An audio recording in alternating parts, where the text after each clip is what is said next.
दोस्तों अगर आप प्लान कर रहे हो गुड़गांव में brand new builder floors purchase करने का और बट आप इस टाइम पे कंफ्यूज हो गए हो कि यार गुड़गांव में एक तो आपका डिमोलेशन की ड्राइव चल रही है आपका और दूसरा आपका स्टिल+4 बैन हो चुका है फिलहाल टेम्परेरी इस टाइम पे। ये पिछले 1 महीने से अभी हॉल्ट लगा हुआ उस चीज़ पे और काफ़ी मतलब कोर्ट्स में डेट पे डेट चल रही है, बट अभी कोई उसका फाइनल फैसला अब नहीं हुआ है कि अभी कब शुरू होगा, स्टिल+4 होगा भी या नहीं होगा। तो इस टाइम पे लोग ना कंफ्यूज हो गए हैं, काफ़ी बायर्स कंफ्यूज हो गए कि यार इस टाइम पे क्या करें। तो आज की वीडियो ना इसी चीज़ के ऊपर मैं बना रहा हूँ कि इसका क्या इम्पैक्ट पड़ेगा और अगर इस टाइम पे बिल्डर फ्लोर लेना सही भी रहेगा या नहीं रहेगा।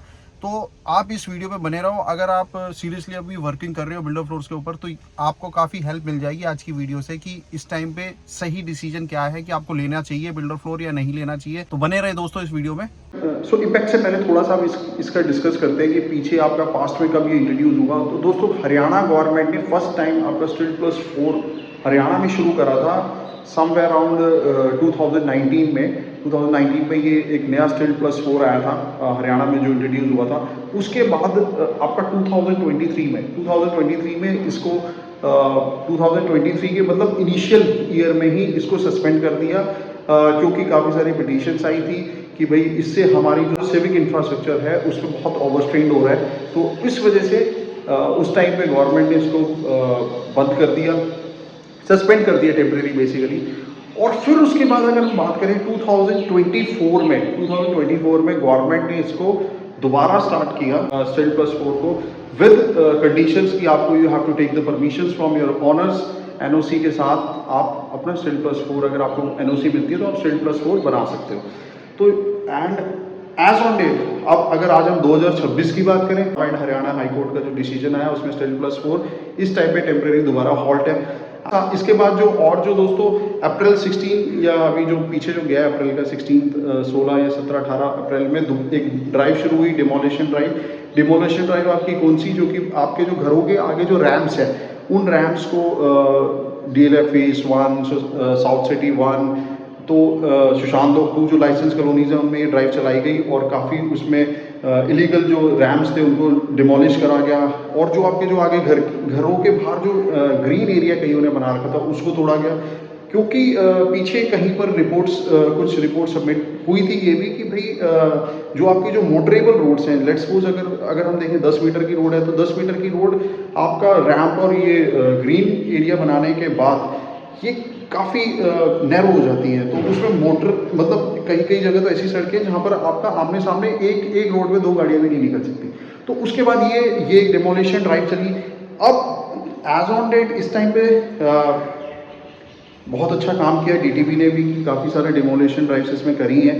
मतलब जो ग्रीन एरिया और कई चीज़ें वहाँ से हटाई गई, सामने जो रोड से हटाई गई हैं ये इलीगल कंस्ट्रक्शंस। तो अगर फिलहाल मैं अगर इसकी मार्केट इम्पैक्ट की बात करूँ ना तो मार्केट इम्पैक्ट तो इसका टेम्परेरी रहेगा ही रहेगा इस टाइम पे, क्योंकि काफ़ी डिसीजंस इस टाइम पे लोगों ने होल्ड कर दिए हैं। जो प्लॉट ऑनर्स हैं उन्होंने होल्ड कर दिए हैं। बिल्डर्स की अगर हम बात करें तो बिल्डर्स ने इस टाइम पे जो बिल्डर अपने प्रोजेक्ट नए लेके आ रहा है उसने होल्ड कर दिया, क्योंकि इस टाइम पे आपका स्टिल+4 के ऊपर कुछ क्लैरिटी है नहीं मार्केट में। तो जो बिल्डर्स हैं वो इस टाइम पे जो नए फ्लोर्स हैं वो नए फ्लोर्स की जो सप्लाई है, जो नई कंस्ट्रक्शन शुरू होगी वो इस टाइम पे हॉल्ट पे हो गई, क्योंकि आपको अप्रूवल्स भी नहीं मिल रहे स्टिल+4 के। तो इस टाइम पे बेसिकली टेम्परेरी इम्पैक्ट तो इसका नेगेटिव पड़ा ही है मार्केट में। बट ये अगर मैं बात करूँ लॉन्ग टर्म की तो लॉन्ग टर्म में इसका इम्पैक्ट नेगेटिव पड़ेगा नहीं, क्योंकि एक तरीके से दोस्तों एक अगर हम बात करें सप्लाई की तो इस टाइम पे मार्केट में वैसे भी लिमिटेड सप्लाई है। और जैसी अगर हम प्लॉट्स की बात करें, अगर प्लॉट पे अगर नई कंस्ट्रक्शन नहीं आती है, बिल्डर नए फ्लोर्स नहीं लेके आता, तो जो रेडी टू मूव इन के प्रोजेक्ट्स हैं, जो रेडी टू मूव इन के इस टाइम पे फ्लोर्स बने हुए हैं, उन पे अगर आप बाइंग करने जाओगे तो इस टाइम पे उनके प्राइसेस बढ़ेंगे एंड नेगोशिएशन इस टाइम पे थोड़ी सी टाइट हो जाएगी।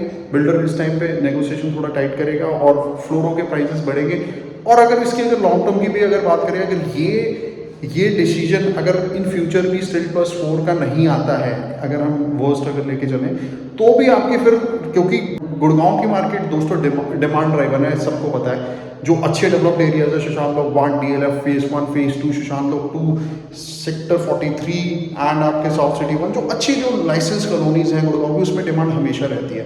तो वो डिमांड तो कभी आपकी इन फ्यूचर खत्म नहीं होने वाली, बट होगा क्या कि सप्लाई आपकी लिमिटेड हो जाएगी। सप्लाई लिमिटेड हो जाएगी तो दोस्तों आप बेसिकली आपको फ्यूचर में प्राइजेस और बढ़े हुए मिलेंगे बिल्डर फ्लोर्स के।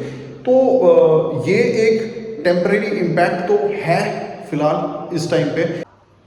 सो इस टाइम पे बायर्स को क्या करना चाहिए दोस्तों? बायर्स को इस टाइम पे ना अगर आप बिल्डर फ्लोर परचेज करने की सोच रहे हैं तो इस टाइम पे आप बिल्डर फ्लोर्स के लिए जो ready to move in properties हैं उनको टारगेट कर सकते हो, क्योंकि जो ये जो स्टिल प्लस 4 का जो वैन है इसका कोई लेना देना नहीं है ready to move in properties है। कई लोग मेरे से पूछ रहे हैं कि सर जो स्टिल जो बनी हुई है प्रॉपर्टीज़ उस पर कोई रिस्क है, तो दोस्तों उस पर कोई रिस्क नहीं है। आप जो ready to move in properties है उन पे जा सकते हो। और इस टाइम पे क्योंकि जो ready to move in properties भी हैं वो आपकी लिमिटेड हैं, तो आप अगर इस टाइम पे कोई भी प्रॉपर्टी सर्च कर रहे हो तो ready to move in property को टारगेट करो। और अंडर कंस्ट्रक्शन प्रॉपर्टीज़ पे क्योंकि अभी फ़िलहाल ओसी हो गया या अभी वो मिलेगा या अंडर कंस्ट्रक्शन बिल्डिंग पे नहीं चौथे फ्लोर का, तो वो उसके लिए भी थोड़ी सी क्लैरिटी आना अभी बाकी है। तो ready to move in properties को आप टारगेट करो, वो आपके लिए बेस्ट रहेगा। और जो भी आप बिल्डर फ्लोर परचेज कर रहे हैं उसकी आपके जो अप्रूवल्स हैं, ओसीज है, सीसी है, वो सब कुछ आप चेक करें। और अगर आप बैंक लोन लेते हैं तो बैंक लोन से तो बैंक भी उसको चेक करता ही है, लीगल एंड टेक्निकल प्रॉपर पूरा। ये अगर मैं इसको कंक्लूड करूँ लास्ट में तो दोस्तों ये है कि टेम्परेरी इसका ज़रूर इम्पैक्ट हुआ है मार्केट में, और ये शॉर्ट टर्म रहेगा। लॉन्ग टर्म की अगर हम बात करें तो लॉन्ग टर्म पे इसका कुछ खास इम्पैक्ट पड़ेगा नहीं, बट फिलहाल शॉर्ट टर्म तो है। मार्केट इस टाइम पे अनसर्टेन है थोड़ी सी। और लॉन्ग टर्म की अगर हम बात करें तो लॉन्ग टर्म में दोस्तों बेसिकली डिमांड आपकी इन फ्यूचर रहनी है। और क्योंकि गवर्नमेंट की तरफ से भी इनिशिएट किया जा रहा है, क्योंकि गवर्नमेंट भी जैसे Punjab and Haryana high court का जो डिसीजन आया था उसके बाद गवर्नमेंट ने उस डिसीजन को चैलेंज के लिए सुप्रीम कोर्ट जा रही है। तो गवर्नमेंट भी यहाँ पर क्लियर है। और जैसे मैंने आपको स्टार्टिंग में बताया कि कैसे कैसे इसका बेसिकली कब इंट्रोड्यूस हुआ, फिर उसके बाद फिर दोबारा इसको प्लान किया गया। तो बट कहीं ना कहीं ये है कि गवर्नमेंट के माइंड में तो है कि स्टिल प्लस 4 को आना चाहिए, बट अब उसके लिए बेसिकली क्या होता है क्या नहीं होता वो तो फ्यूचर बताएगा। बट फ्यूचर में लॉन्ग टर्म में इसका इम्पैक्ट अगर ये 4th फ्लोर नहीं भी आता है तो भी आप ये मान के चलें कि फिर आपका जो सप्लाई है वो कम होगी मार्केट में बिल्डर फ्लोर्स की, और इसके प्राइसेस बढ़ेंगे। Simple and short. सो इस टाइम पे सेफ है। आप बिल्डर फ्लोर्स परचेज करना चाहते हो आप परचेज कर सकते हो, ready to move in properties आप परचेज कर सकते हो। और आपको अगर कोई भी अगर सर्च करनी है, कुछ सर्च में प्रॉब्लम आ रही है तो नीचे मेरा नंबर दिया हुआ है, आप कॉल करें। आपको मैं जो भी हमारे पास ready to move in properties हैं आपको वो मैं विजिट करवाऊँगा। और कोई भी related any query related to Gurgaon property आप कॉल कर सकते हैं, नीचे मेरा नंबर दिया हुआ है। So that's it from me, Abhishek Sharma, signing off from Sideways Online. मिलता हूँ बहुत जल्दी एक नई वीडियो के साथ। जब तक के लिए खुश रहें, सेफ रहें।